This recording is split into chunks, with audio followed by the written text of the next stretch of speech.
తాకట్టులో ఉన్న బంగారాన్ని విడిపించి ఆ రోజు ఆన్లైన్ రేటుకే మేము కొంటాం. Sharma gold company.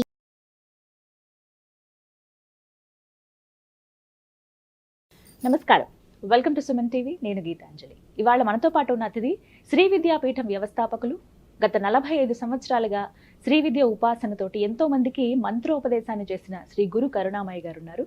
వారితో మాట్లాడి కొన్ని అమూల్యమైన విషయాలు తెలుసుకుందాం. గురువు గారితో మాట్లాడదాం. గురుగారు నమస్కారం అండి. ఎలా ఉన్నారండి? చాలా నిజంగా అమ్మకే కృతజ్ఞతలు చెప్పుకోవాలి. మళ్ళీ మీ విలువైన సమయం మాకు కేటాయించినందుకు, ఈ అవకాశం దొరికినందుకు. ఎన్నో సందేహాలు చాలా అంటే అవన్నీ నివృత్తి చేస్తూ వచ్చారు. అవి చిన్న చిన్నవే అయినా చాలా పెద్దవి జీవితంలో.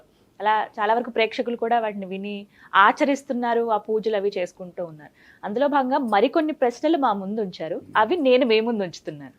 ఇందులో భాగంగా వారాహి అమ్మవారు నవరాత్రులు ప్రారంభమవుతున్నాయి. ఎక్కడ చూసినా ఈ అమ్మవారి గురించే.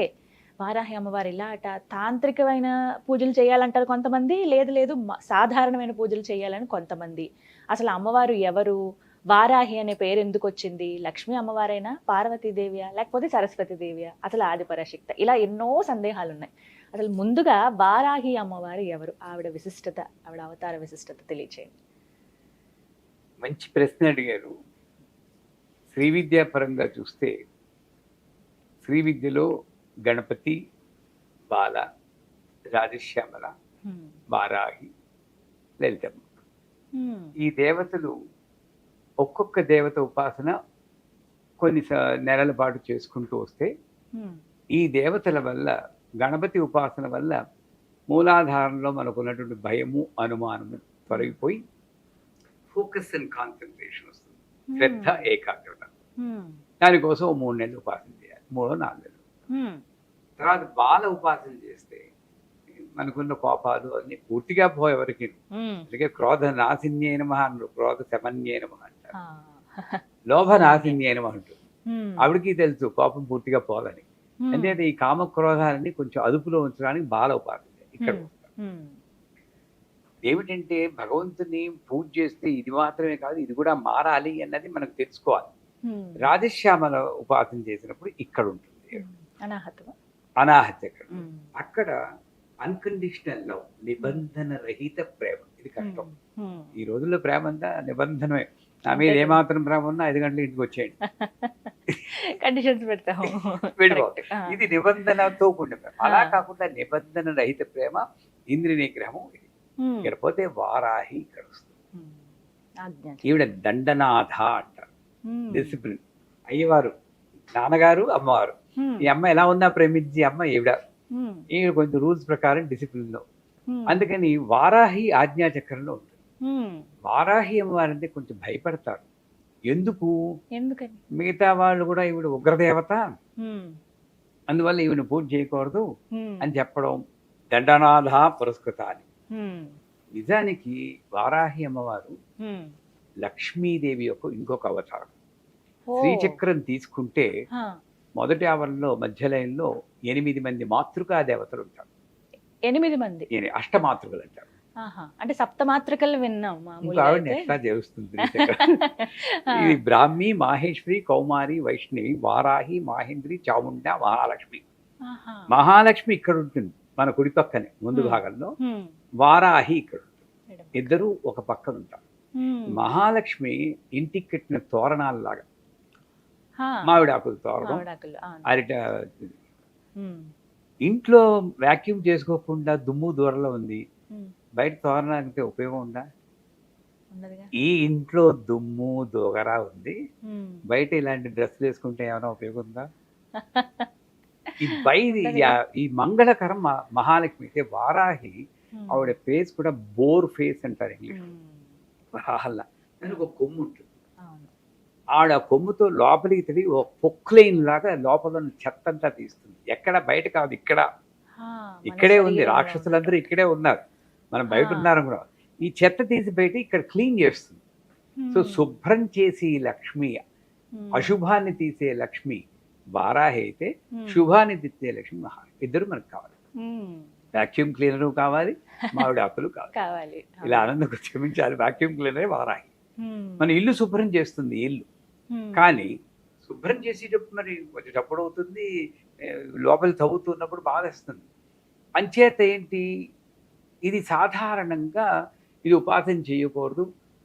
నాకు గుప్త నవరాత్రులు అని ఒక పేరు పెట్టాడు. గుప్త నవరాత్రులు అంటే ఏంటి, ఎవరికీ తెలియదు, అనాదిగా మరుగుపడిపోయింది.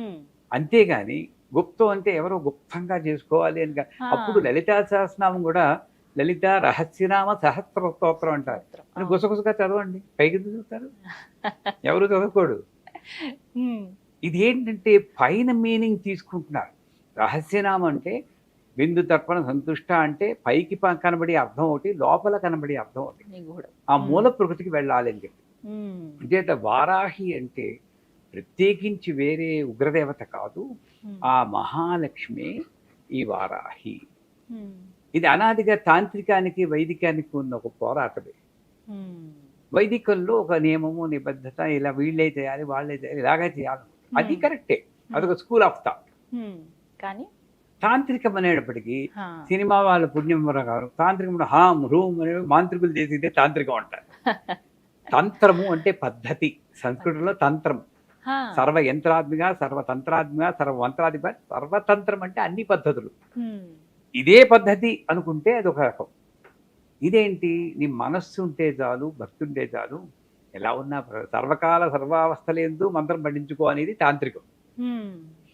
నువ్వు అన్నం తినకుండా చేయాలి, ఈ బట్టలు వేసుకునే చేయాలి అనేది ఒక రకంగా వైదికం.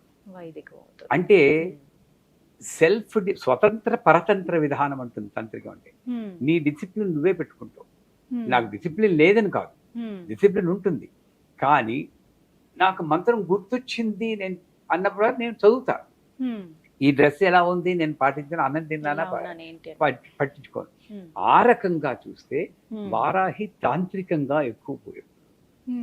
అందులో ఈ రోజుల్లో ఎందుకు పాపులర్ అయింది అని మీరు అడుగుతున్నారు. కలియుగంలో ఇలా వెళ్ళిపోతూ ఉంది ధర్మం, కల్చర్ వాల్యూస్ పడిపోతున్నాయి. పూర్వకాలంలో అనకూడదు కానీ విడాకులు అన్న శబ్దం నేను నా చిన్నప్పుడు వినలేదు. ఈ రోజు ఆ శబ్దం వినకుండా రోజు గడవట్లేదు. అది చింతించాల్సిన విషయమే. ఈ వారాహి దేవత ఈ రోజుల్లో కావలసిన దేవత వారాహి. ఎందుకంటే ఆవిడ 3 సందర్భాల్లో మనకి బాగా అవసరం. ఒకటి మ్యారిటల్ బ్లిస్, దాంపత్య సంబంధాలు తగ్గిపోతున్నప్పుడు వారాహి దేవత ఉపాసన ఎంతైనా మంచిది. వారాహి దేవత ఉపాసన అంటే పెద్ద మంత్రం చెప్పుకున్నా, మంత్రం విన్నా సరే ఆవిడ రక్షిస్తుంది. ఎలా రక్షిస్తుంది? భర్తను వారిని మార్చేసి కాదు, వాడు అలాగే ఉంటాడు, ఈవిడ అలాగే ఉంటుంది, నేను అడ్జస్ట్ అవుతాను. ఈ పరిస్థితులకి అడ్జస్ట్ అయ్యి శక్తిని ఇచ్చేది వారాహి. So marital bliss. రెండోది క్రానిక్ ఇల్నెస్ అంటారు, దీర్ఘకాలిక రోగాలు, నేను తెలియకుండా రోగాలు ఎలా పట్టి పీడిస్తుంటే దానికి కూడా వారాహి. అందుకే సర్వదుష్ట ప్రదుష్టానం అనేది సర్వరోగ ప్రరోగాణం అని మార్చి చదివితే బ్రహ్మాండమైన రోగాలు తగ్గుతాయి. అది. మూడోది కోర్టు కేసులు, లీగల్ ఇంప్లికేషన్స్ లో ధర్మం మన పక్క ఉంటే అక్కడ కండిషన్ ఉంది. అధర్మంగా ఉంటే నేను జయించింది, ధర్మం మన పక్క ఉంటే వారాహిదేవి రక్షిస్తుంది. ఇంత ప్రయోజనం ఉంది కాబట్టి, కలియుగంలో ఇంత అవసరం ఉంది కాబట్టి వారాహిదేవి ఇప్పుడు పైకి వచ్చింది. వీళ్ళు పాపులరైజ్ చేయలేదు, ఆవిడ అనుకుని ఈ కాలంలో నేను అనుగ్రహిద్దాన్ని ఆవిడే పైకి వచ్చింది. ఇంతకుముందు వైభవ లక్ష్మి అని చెప్పేసి కొన్నాళ్ళ పాటు అవన్నీ చేశారు. ఇప్పుడు మళ్ళీ పట్టుకొచ్చాయి. ఇప్పుడు వారాహి అంటే ఏ సమయానికి ఎవరికి అవసరం ఉందో ఆ రూపంలో అనుగ్రహించి ఆ తెల్లే ఇన్ని రూపాల్లో. అలా వారాహి ఆవిడే అనుకుంది రావాలి పూజ చేయించుకోవాలని. అయితే పూజ నియమాలు చాలా మంది తెలుసుకోవాలనుకుంటున్నారు. ఇప్పుడు నవరాత్రులు రాబోతున్నాయి, జూలై 6వ తారీఖు నుంచి ప్రారంభం అండి. అసలు ఏ విధంగా చేయాలి? అమ్మవారిని ఎవరు కొలవచ్చు, ఎవరు దూరంగా ఉండాలి? ఇది కూడా ఒక ప్రశ్న. ఇంట్లో పూజ చేసుకోవద్దని కొంతమంది, కేవలం ఆలయాలు ఉన్నప్పుడు, పీఠాలు ఏమైనా ఉన్నప్పుడు అక్కడికి వెళ్ళి చేసుకోండి అని. ఇంటి దగ్గర అయితే మళ్ళీ ఆ దుష్ప్రభావాలు కూడా ఉంటాయి, మీరు సరిగ్గా చేయకపోతే అవి కూడా ఎదుర్కోవాల్సి ఉంటుందని ఇలా కొన్ని సందేహాలు అడిగారు. వాటి గురించి వివరణ. ఇంట్లో పర్సు పోయింది అనుకోండి, ఊళ్ళో వెతుకుతారా, ఇంట్లో వెతుకుతారా? ఇంట్లోనే వెతుకుతాం. ఎక్కడ ప్రాబ్లం ఉందో అక్కడే సొల్యూషన్. అంతే. ఇంట్లో గొడవలు ఉన్నాయి, మనశ్శాంతి లేదు, నేను గుళ్ళోకి వెళ్ళి పూజ చేసుకుంటే ఎలా అవుతుంది? ఈ వారాహి దేవత ఎక్కడ ప్రాబ్లం ఉంటుందో అక్కడ సాల్వ్ చేసి దేవత అది. మనకేమిటి ఈవిడ ఉగ్రదేవత, ఈవిడ ఇంట్లో చేయకూడదు. మరి బెజవాడ కనకదుర్గ కూడా మహిషాసుని సంహరించినప్పుడు ఇలా పెట్టింది, ఆవిడ పూజ నరసింహస్వామి ఈవిడ కన్నా భయంకరంగా సింహాకారంలో ఉంటారు. అటువంటి నరసింహస్వామిని కూడా ప్రహ్లాదుడు భయపడకుండా ఇలా ప్రార్థించేటప్పుడు ప్రసన్నవదంతో ఉన్నాడు. మనకేమిటంటే ఈ ఉగ్రం చూసేటప్పటికీ అది ఎవరి మీద ఉగ్ర స్వరూపం చూపించింది అన్నది మనం మర్చిపోతున్నాం. విశుక్ర ప్రాణహరణ వారాహి వీరనందిత అంటుంది లలితా సహస్రం. విశుక్రుడు అంటే ఎవడు? శుక్రం లేనివాడు విశుక్రుడు. అంటే ఈ మలినాలతో నిండి చైతన్యం లేకుండా ఎప్పుడు అరుస్తూ కోపడుతూ తామసిక శక్తితో ఉంది. చైతన్యం లేకుండా ఉన్న వాళ్ళకి వాళ్ళలో ఉన్న తామస శక్తిని దునుమాడడానికి, సంహరించడానికి అవతారం ఎత్తింది. తప్పదు. దొంగాడిని వెళ్ళిన అయినా అంటే ఊరుకుంటే పోతావా పోవా అనాలి. పోతావా పోవా అన్నంత మాత్రం ఈవిడ ఉగ్రరేపు దేవత కాదు కదా. అంచేత ఈవిడలో ఉగ్రం దేని మీద అంటే మనలో ఉన్న కోపం మీద, మనలో ఉన్న ఈర్ష్య మీద, అసూయ మీద ఉగ్రం కావాల్సింది. అంచేత కేవలము ఉగ్ర స్వరూపం కాబట్టి ఇంట్లో పూజ చేసుకో. శనీశ్వరుడు దీపం కూడా ఇంట్లో వెలిగించకూడదు అంటాడు, అదేలో గుళ్ళో వెలిగించాలి. ఇవన్నీ ఒక మిస్నోమర్స్ అనే నా దృష్టిలో. ఎందుకంటే వారాహి ఉపాసన నేను రోజు మేము చేస్తాం, మా శిష్యులు అందరూ చేస్తారు. వాళ్ళందరూ బాగానే ఉన్నారే. నువ్వు పూజ చేసినా చేయకపోయినా జరుగుతూనే ఉంటుంది. దీనికి దానికి లింకులు పెట్టేస్తుంటూ ఉంటాం. అంచేత జూలై 6 నుండి జూలై 14 ఆషాఢ శుద్ధ పాడ్యం నుండి ఆషాఢ శుద్ధ నవం వరకు ఈ వారాహి. గమనించాలంటే ఆషాఢ మాసం శూన్య మాసం, పెళ్లిళ్ళు చేయరు. అవునా కదా? ఏ పండుగలు పెద్ద ఉత్సవాలు ఏముండవు. ఇక్కడ శూన్యంగా ఉన్నప్పుడు వచ్చి ఇదే వారాహి. అక్కడ కూడా మనకి పండుగలు ఎక్కువ ఉండదు. శ్రావణ మాసం వస్తేనే అప్పుడు కళకళలాడుతూ మళ్ళీ వినాయక చవితి ఇవన్నీ వస్తాయి. వరలక్ష్మి వ్రతాలు, వినాయక చవితి, తర్వాత దసరాలు. ఈ శూన్యంగా ఏ భక్తి ఏమీ లేకుండా ఉన్నప్పుడు మైండ్ అటు ఇటు వెళ్ళడానికి ఛాన్స్ ఉంది. అందుకని శూన్యమాసంలో ఉన్న నన్ను ఉద్ధరించడానికి వచ్చినటువంటి లక్ష్మీదేవి వారాహి. అందుకని ఆషాఢంలో వస్తుంది. ఆషాఢ శుద్ధ పాడ్యం నుండి ఆషాఢ శుద్ధ నవం వరకు ఈవిడ్ని ఉపాసన చేయడానికి చాలా మంత్రాలు ఉన్నాయి. ఆ మంత్రాల పేర్లు విని కూడా మన వాళ్ళు భయపడిపోతుంటారు. ఉంటాయి మరి, బృహద్వారాహి, లఘువారాహి, కిరాత వారాహి, ధూమ్ర వారాహి, స్వప్న వారాహి అని. కిరాత వారాహి, ధూమ్ర అమ్మమ్మో అనుకుంటాం. వాటి జోలికి మనం వెళ్ళదు. లఘువారాహి ఉంది కదా, ఐం గ్లౌం వారాహ్యే నమః, ఇది లఘువారాహి. ఇది అందరూ అంటారు ఎవరు మంత్రాలు ఇలాంటి పైకి చెప్పకూడదని. అసలు అకారాది క్షకారాంత మాతృకావర్ణ స్వరూపిణి వైఖిరి వాక్ స్వరూపాయనవ అని లలితా సహస్రనామంలోను, త్రిశతిలోను అన్నిట్లోనూ చెప్తుంది. మీరు ఏం మాట్లాడినా ఆ నుండి క్ష వరకు అది మంత్రమే ఉంటుంది. మంత్రం బయటికి చెప్పకూడదు, మాట్లాడకుండా వద్దు నిజానికి. అంచేత ఈ వారాహి దేవతని ఈ 9 రోజుల్లోనూ 16 ఉపచారాలు పూజ చేసి, లేదు నాకు రాదు 5 ఉపచారాలు గంధ పుష్ప ధూప దీప నైవేద్యం, ఐం గ్లౌం వారాహ్యే నమః, ఐం గ్లౌం వారాహ్యే నమః అనుకుంటూ చేసి వారాహి అష్టోత్తరం ఉంది, ఆ అష్టోత్తరంతో పూజ చేసి ఈవిడికి నైవేద్యం. ఇక్కడ కూడా ఏమిటంటే ఆవిడికి అదంటే ఇష్టం, ఈవిడికి ఇదంటే ఇష్టం, మనకున్నట్లే ఇష్టాలు పెట్టేందుకు తృప్తి పడిపోతూ ఉంటాం. ఇక్కడ ఆవిడికి ప్రీతి లేదు, అప్రీతి లేదు, ధర్మము లేదు, అధర్మం లేదు, వీటికి అన్నిటికీ అతీతం, రూపాతీత, గుణాతీత, నామాతీత, తత్వాతీత, అతీతమైన భగవంతుని పట్టుకొని ఆవిడికి ఇదంటే ఇష్టం అంటే. కానీ ఇక్కడ రక్తవర్ణ మాంసనిష్ట గుడాన్న ప్రీతమానస అని లలితా సహస్రం. మాంసనిష్ట అంటే మాంసం అంటే ఆవిడికి ఇష్టం అని. మాంసం అంటే చికెను మటను కాదు, నాలో ఉన్నటువంటి అహంకారమే నాకు ఒక రూపం కలిగిస్తూ ఉంటుంది. ఈ మాంసమే ఇది అహంకారం, నేను పురుషుణ్ణి అని అహంకారం, నేను ఫలానా అని అహంకారం, ఇవన్నీ ఒక రూపం కలిగి.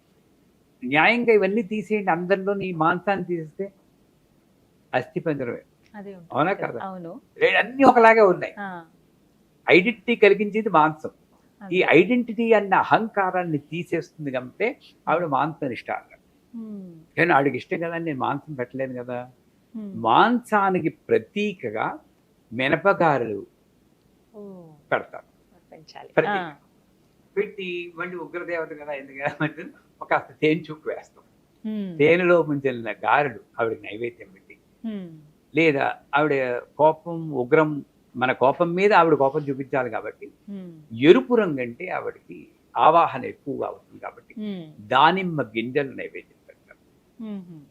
ఈ దానిమ్మ గింజలు కానీ మినపగారులు కానీ తేనెలో ముంజలు కానీ నైవేద్యం పెట్టి యథావిధి పూజించి ఈ 9 రోజుల్లోనూ సువాసిని పూజ అని చెప్పి మీకు తెలియదు, అందరూ సుహాసిని పూజ అంటారు. తెలియకూడదు. సుహాసిని అంటే కమల్ హాసన్ వాళ్ళ అన్నగారు కూతురు, షారుఖ్ హాసన్ కూతురు. అందరూ తెలియ కూడా సుహాసిని పూజ అంటారు. ఇది సువాసిని పూజ. ఆ సువాసిని అంటే అక్కడ కూడా మిస్నోవర్, కాస్త అందంగా ఇలా పట్టుచీరలు కట్టుకుంటే వాళ్లే సువాసిని అనుకుంటారు. ఈ ఆకారంతో కాకుండా సువాసన అంటే మంచి కర్మలు మంచి ఆలోచనలో ఉన్న ప్రతి వాళ్ళు సువాసనలే. అది పూర్వ సువాసన ఇప్పుడు సువాసన కూడా పట్టించుకోకూడదు న్యాయంగా.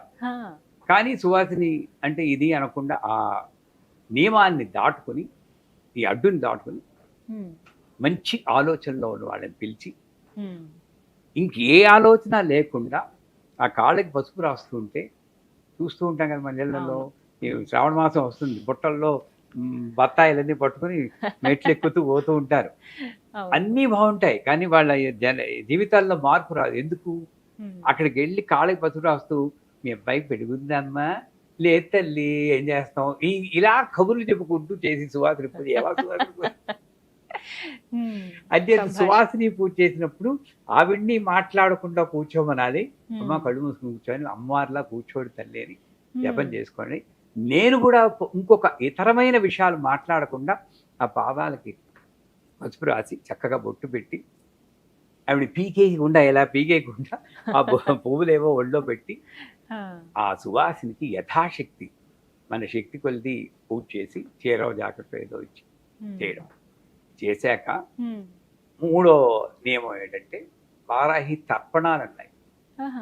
ఇక్కడ తర్పణం అనగానే పోయిన వాళ్ళే మనకు గుర్తు, అవునా కదా? తర్పణం అంటే వాడికి. కానీ తర్పణం అంటే దేవతర్పణం, ఋషి తర్పణం, పితృతర్పణం అని 3 తర్పణాలు. తర్పణం అనేది ఇది తర్పణం అంటే, తర్పణం అంటే నా ఆనందాన్ని కృతజ్ఞతని తెలుపుకోవడానికి చేసే ప్రక్రియని తర్పణం అంటారు. పితృతర్పణాలు కూడా తాతగారు చాలా థ్యాంక్స్ అండి, మా నాన్నగారు అమ్మగారిని ఇచ్చారు, మంచి జీవితాన్ని ఇచ్చారు, థ్యాంక్ యూ వెరీ మచ్, పితృతర్పణం. దేవుడా థ్యాంక్స్, దేవతర్పణం. గురువా థ్యాంక్స్, ఈ కృతజ్ఞతాపూర్వకంగా ఇది తర్పణం. అంచేత వారాహి దేవత కూడా శూన్యమాసంలో వచ్చేవాడికి అమ్మా నా జీవితాన్ని రక్షిస్తూ ఉండు తల్లి, థ్యాంక్ యూ వెరీ మచ్ అనుకుంటూ పంచామృతాలు. పంచామృతాలు అంటే ఏమిటి మీకు తెలుసు, పాలు, పెరుగు, నెయ్యి, తేనె, పంచదార ఇవన్నీ కలిపి, అది కూడా మన వాళ్ళు ఏం చేస్తారు, అన్ని ఇంత చేసి చెక్కగా జిగటగా చేసి ఎక్కి అవి మేమీ పోస్తే ఎలా ఉంటుంది మీకు అసలు, అయితే నెయ్యి తేనె ఒకటి ఇంత కలిపి పెరుగుని చేత అక్కడ కూడా పాలు ఎక్కువ పోసి ఈ పెరుగు నెయ్యి ఇలాంటి కొంచెం తక్కువ దాంతో ఇలా పెట్టి తర్పణం. ఐంగ్లం వారాహీనవ తర్పయానం, ఐంగ్లం వారాహీనవ తర్పయానం. దీనికి దీక్ష అక్కర్లేదు, భయపడక్కర్లేదు. ఆవిడ మరీ కోపగించి నరికేస్తుంది రకమన్, అంతకన్నా గొప్ప అదృష్టం ఏముందమ్మా ఆవిడ చేతితో తేవడం కదా. ఈ రకమైన ధైర్యం ఉంటేనే నీకు ధీరాధీర సమర్జిత అంటుంది అమ్మవారు. ఈ ధైర్యం ఉంటేనే దొరుకుతుంది. హిందీలో కూడా దిల్వాలే దుల్హనియా లే జాయేంగే, నువ్వు దిల్వాలేవా లేక అధీరుడు వాళ్ళది దుల్హన్ నీకు దొరకాలా లేదా అని నిర్ణయిస్తుంది. ధైర్యంగా నువ్వు పూజ చేయి. ఐంగ్లం వారాహినం తప్పేయాలి చేసి చివరిగా కండిషన్ ఏంటంటే, ఉత్తప్పుడు ఎలాగా అందరి మీద అరుస్తూనే ఉంటాం, ఆ 9 రోజులైనా కాస్త నోరు అదుపులో పెట్టుకుని ఎవరి మీద అరవకుండా శాంతి. ఇది చాలా కష్టం, బూర్లు పులిహార్లు ఎన్నైనా చెప్పి ఇలా పూజ చేస్తున్నప్పుడు కూడా ఏదో ఒకటి ఉంటుంది. కనీసం 9 రోజులు పూజ మన నోరు అదుపులో ఉంటుంది, ఎవరిని అరవకుండా ఇలా మీలాగా మంగళకరంగా అలంకరించుకుని మంగళకరమైన ఆలోచనలతో మంగళకరమైన వాక్కుతో మంగళకరంగా నవరాత్రులు గడిపితే తప్పకుండా ఆ మహాలక్ష్మి వారాహి రూపంలో మన సంసారాల్ని రక్షిస్తుంది, అందులో సందేహం లేదు. చక్కగా వివరించారు. అయితే ఇంకా కొన్ని సందేహాలు ఉన్నాయి. ఇందులో ఏమిటంటే ఏ సమయంలో అమ్మవారికి పూజ చేయాలి? అమ్మవారు గుప్త దేవత కదా, సాయంత్రం వేళ అంటే చీకటి పడినప్పుడు వారాహి అమ్మవారికి పూజిస్తే చాలా మంచిది అంటూ ఉంటారు. ఎంతవరకు నిజమండి? కరెక్ట్. ఆ రకంగా వారాహి దేవతల చండి, కాళి ఇవన్నీ కూడా సాయం సమయంలో చేస్తే, ఇందాక చెప్పిన శూన్యమాసం ఎప్పుడు నీకు లైట్ కావాలి? చీకటిగా ఉన్నప్పుడు. పొగలు బ్యాటరీ లైట్ వేసుకుంటే పిచ్చాడంటారు. అంచేత రాత్రి చీకటి అంటే నాకు సరైన ఆలోచన తట్టనప్పుడే నాకు అమ్మవారి యొక్క సాయం కావాలి. ఆ రకంగా నాలో చెడు ఆలోచనలు రావడానికి ఆస్కారం ఉన్నటువంటి సంధ్యా సమయంలో వారాహి దేవతని పూజ చేస్తే మంచిది. వీళ్ళెవరిలో కొంతమంది ఇంకో చూసారా, వార్తాళి ప్రయోగం రాత్రి పొగలు చేయకూడదన్నారు, అంతైతే మీరు చేయకూడదు అని కొంతమంది వాదిస్తూ వారాహిని పూజ చేయకూడదు, మీరు మామూలుగా చేస్తే చాలంటారు. అక్కడ ప్రయోగం వేరు, పూజ వేరు. వార్తాళి ప్రయోగం పగలు పనికిరాదు నేను అంటాను. ప్రయోగం అంటే ఏదో సాధించడం కోసం చేసి, కానీ నేను ప్రేమతో చేస్తాను అనుకున్నప్పుడు ఎప్పుడు చేసినా పర్వాలేదండి. సర్వకాల సర్వావస్థ లేదు, రెప్పింపదగిందే నామం. కానీ విశేషంగా నాకు ఫోకస్, కాన్సన్ట్రేషన్ ఉండి ఫలితాలు రావాలంటే సాయం సమయంలో ఈ వారాహి పూజ చేస్తే చాలా మంచిది. అలాగని రాత్రి అందరూ పడుకున్నప్పుడు రామ్ హ్రీం హ్రూమ్ అని కేకలు పెట్టారంటే అది మంచిది కాదు. మరి అర్ధరాత్రి కాదు, ఏదో సాయం సమయంలో సూర్యాస్తమైన సమయంలో వారాహి దేవతని పూజ చేస్తే చాలా మంచిది. అలాగే ఫోటో అమ్మవారి పటం పెట్టుకుని పూజ చేయాలంటారు. సాధారణంగా ఏంటంటేనండి, ఏదైతే ఉంటుందో దేవుడి గది, అక్కడ అమ్మవారి ఫోటో ఉంటుంది, అక్కడ డైరెక్ట్గా దీపం పెట్టేసి అందరు దేవుళ్ళతో పాటు చేయాలా, సెపరేట్గా పీఠం పెట్టుకుని అలా అమ్మవారిని పూజిస్తే మంచిదా? వారాహి దేవత అన్నా, లక్ష్మి అన్నా, సరస్వతి అన్నా, దుర్గన్న అన్నీ ఒకటేనర్రా. ఈ సందేహాల నుండి బయటపడాలి. అమ్మవారు 11వ చాప్టర్లో 10వ చాప్టర్లో చెప్తుంది, ఏకైవాహం జగత్యత్ర తృతీయా కామమా పరా పశ్యేత దుష్ట అని ఆ రాక్షసుని తిడుతుంది. రాక్షసు అంటాడు, బ్రాహ్మీ మాహేశ్వరి ఇంతమంది ఆడవాళ్ళని పెట్టుకుని యుద్ధం చేస్తున్నావు, ఇల్లుంటే ఒక్కదాన్ని రా నేను చూసుకుంటానంటాడు. పిచ్చాడా, వీళ్ళందరూ నేనేనరా, నా విభూతులే వీళ్ళందరూ. ఆ లెక్కకు వస్తే స్త్రీలందరూ నా విభూతులే అంటారు. ఆ ముక్క మొగాళ్ళందరూ పాటిస్తే ఎప్పుడో బాగుపడుతుంది లోకం. స్త్రీలందరూ నా విభూతులే అని చెప్పింది అమ్మవారు. ఆడవాళ్ళ రూపంలో ఎవరు వచ్చినా అమ్మవారి స్వరూపమే. అలా అన్నప్పుడు వారాహి దేవతను మాత్రం సెపరేట్గా పెట్టుకుంటే వెలేసినట్టు అవుతుంది. నాకు ఎక్కడ కన్వీనియంట్గా ఉంటుందో, ఏది పూజలు అక్కడే ఆ ఫోటో పెట్టుకుని, అసలు ఇన్ఫ్యాక్ట్ మాకు సమస్యలతో మెసేజ్లు పంపిస్తూ ఉంటారు. మేము వాళ్ళకి ఒకటే చెప్తాం, వారాహి ఫోటోది పెద్దది ఎన్లార్జ్ చేసి, మీ సమస్య ఎంత పెద్ద అయితే అంత ఎన్లార్జ్ చేసుకోండి, 3 అడుగులు 2 అడుగులు చేసి లివింగ్ రూమ్లో పెట్టండి. అంటే టీవీలో ఎక్కడ అది అప్పుడప్పుడు మనం చూస్తూ ఉండాలి. ఎక్కువ సార్లు మన దృష్టి వాటి మీద పడాలి. పూజ కూడా అక్కర్లేదండి నిజంగా. ఆ వారాహి మంత్రం ఉంటుంది, ఈ మంత్రంలో ఉంటుంది నాదం ఉంటుంది. ఈ నాదం బ్రెయిన్ వేవ్స్ మన సిగ్నల్స్ పంపించి ఆ మనిషిని మారుస్తుంది. ఇది చేస్తే చాలంటాం. చేత వారాహి పూజని ఫోటోనైనా సరే మీరు పూజ గదిలోనే పెట్టుకోండి, అక్కడే చేయండి. కాకపోతే ఎవరైనా నలుగురిని పిలిచి చేయాలనుకోండి, పూజ చిన్నదనుకోండి, అప్పుడు బయట పెట్టుకోండి, పర్వాలేదు. కానీ వారాహి ఉగ్రదేవత కదా, ఆవిడ బయట పెట్టాలి అని వెలేది మాత్రం చాలా. ప్రతినిత్యం పఠించవలసిన మంత్రం ఏమిటండి అమ్మవారిది? అమ్మవారిది సులభంగా అందరికీ భయం లేకుండా ఐం హ్రీం శ్రీం శ్రీమాత్రే నమః చాలు. ఈ పర్టికులర్ గా ఈ టైంలో ఆవిడ వారాహి రూపంలో ఉంటుంది కాబట్టి ఐం గ్లౌం వారాహి నమః. అదే దేవత భాద్రపద మాసంలో గణపతిగా వస్తుంది కాబట్టి గణపతి కూడా ఆవిడే. అందుకే కుంభకోణం వెళ్తే గణేశ్వరి అనే దేవత ఉంది. వినాయకుడే ఆడ రూపంలో ఉంటారు అక్కడ, మీరు చూసారు. ఆవిడ గణేశ్వరి అంటారు. అక్కడ ఆవిడే కాబట్టి గం గణపతయే నమః అని అప్పుడు పూజ చేసుకుంటారు. నువ్వు ఏ రూపంలో వస్తే ఆ రూపానికి సంబంధించిన మంత్రం చెప్పి ఆ టైంలో పూజ చేసుకుంటారు. లేదు అసలు ఈ గొడవంతా మనకెందుకు, శ్రీమాత్రే నమః అనే సింపుల్ మంత్రం అయితే ఈ భయం పడక్కర్లేదు. అమ్మా తల్లి నన్ను రక్షించు అని ఆ మంత్రంతో అన్ని పూజలు చేసుకుంటారు. ముఖ్యంగా గుర్తుపెట్టుకోవాల్సినవి ఏమిటండి వారాహి అమ్మవారి పూజలు? ముఖ్యంగా గుర్తుపెట్టుకోవాల్సింది చెప్పేది, భయం లేకుండా పూజ చేయడం. రాహ్ అంటే చీకటి, చీకట్లో వా అంటే అభయము, అమృతము, అభయార్థం, వరద అంటారు. నా చీకట్లో నన్ను రక్షించి తల్లి ఈవిడే అని నేను గుర్తుంచుకుంటూ ఉంటాను. నెంబర్ 1. నెంబర్ 2, వారాహి ఆజ్ఞాచక్రంలో ఉంది కాబట్టి నా ఆలోచనల్ని నియమబద్ధంగా వెళ్ళేటట్టు చేసి లక్ష్మీదేవి ఆ వారాహి. ఈ వారాహిదేవి ఇప్పుడు శ్యామాదేవి ఉపాసన చేస్తున్నప్పుడు కొన్ని నియమాలు పెట్టారు. ఆ నియమాలు అంటే ఏమిటి? మనల్ని మార్చడం కోసమే. కృష్ణుడు నలుపు, శ్యామ నలుపు అని చెప్పి నల్ల పిల్లాని గేలి చేయకూడదు అంటారు. ఉత్తప్పుడు వీడు నల్ల పిల్లాని గేలి చేయకరా అంటే వీడు వినడు. నువ్వు శ్యామ ఉపాసన చేస్తున్నావు వాడినైనా నల్ల పిల్ల అనుకురా అంటే అమ్మో శ్యామ ఉపాసన కాబట్టి ఎలాగో ఒకలా వాడిని మార్చడం కొద్దిగా. అసలు ఎప్పుడు కూడా ఎవరిని గేలి చేయకూడదు. అలాగా శ్యామ అన్నప్పుడు ఇలా గేలి చేయకూడదు. అలాగే వారాహి ఉన్నప్పుడు సాధ్యమైనంత వరకు మన కోపాన్ని వారాహి దేవతతో అదుపులో ఉంచుకోవాలి. అయితే వారాహి ఉపాసన చేస్తూ నేను అందరి మీద కోపాన్ని ప్రదర్శిస్తాను అంటే అది అంత మంచిది కాదు. కోపాన్ని అదుపులో ఉంచుకోవాలి. ఆ అదుపులో ఉంచుకోవడానికి ఈ మంత్రం పనిచేస్తుంది. ఏ మంత్రం? ఐం గ్లౌం వారాహ్యే నమః. గ్లౌం అనేది గకార లకారం, అంటే గ అంటే గణపతి, ల అంటే లక్ష్మీదేవి యొక్క సౌభాగ్యం. అంటే స్థిరమైనటువంటి సౌభాగ్యం ఏమిటి? మీకు నాకును సంతోషంగా స్థిరమైన సౌభాగ్యం. గ్లౌం అనగానే శాంతం వస్తుంది. ఐం అంటే జ్ఞానం, జ్ఞానంతో కూడిన శాంతమే వారాహి.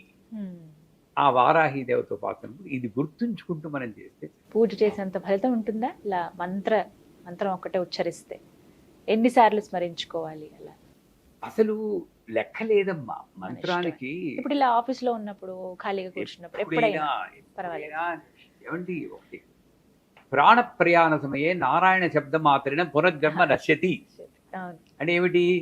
ప్రాణం వెళ్ళిపోయాడు నారాయణ అంటే చాలు, ఇంకో జన్మ లేదంటుంది. మనం ఏదో నమ్మకంతో బతుకుతున్నాం అంతే కదా. మనం పుట్టగానే ఈయనే మీ నాన్నగారు అని చెప్తుంది అమ్మ. నాన్నగారిని నేను చూడలేదు, అమ్మే నాకు తెలుసు. మళ్ళీ డిఎన్ఏ శాంపుల్ నాన్నగారిని ఎలా ప్రూఫ్ ఏమిటి నేను అడగలేదే, నమ్మేను కదా. నమ్మకంతో నేను జీవితాన్ని స్టార్ట్ చేశాను. నమ్మకంతో వెళ్ళినప్పుడు సర్వకాల సర్వావస్థలు ఎందు జపింపదగిందే.